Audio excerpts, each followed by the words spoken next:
টি-20তে বাবর আজম দুর্দান্ত একটি রেকর্ড গড়লেন। কী রেকর্ড গড়লেন তাই থাকছে আজকের এই ভিডিওতে। বড় হার দিয়ে দক্ষিণ আফ্রিকার বিপক্ষে ঘরের মাঠে টি-20 সিরিজ শুরু করেছিল পাকিস্তান। সেখান থেকে ঘুরে দাঁড়িয়ে সালমান আগির দল 2-1 ব্যবধানে সিরিজ জিতেছে।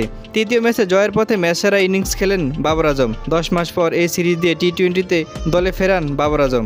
এমনকি আন্তর্জাতিক টি-20তে তিনি সর্বোচ্চ হাফ সেঞ্চুরি রেকর্ডও করেছেন। 2 ম্যাচ শেষে উভয় দলে 1-1 সমতায় ছিল।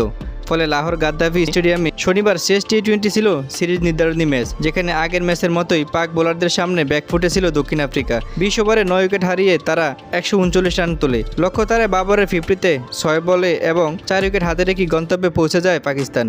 47 বলে 9টি চারের সাহায্যে 68 রান করেছেন পাকিস্তানের সাবেক অধিনায়ক, যা টি-20তে কোনো ব্যাটারের সর্বোচ্চ 40তম হাফ সেঞ্চুরি। এতদিন সাবেক ভারতীয় অধিনায়ক বিরাট কোহলির সঙ্গে সমান 39 হাফ সেঞ্চুরি ছিল বাবরের। গতকাল প্রোটিয়াদের বিপক্ষে সিরিজ নিশ্চিতের ম্যাচে সবাইকে ছাড়িয়ে গেলেন ডানহাতি এই পাকিস্তানি ব্যাটার।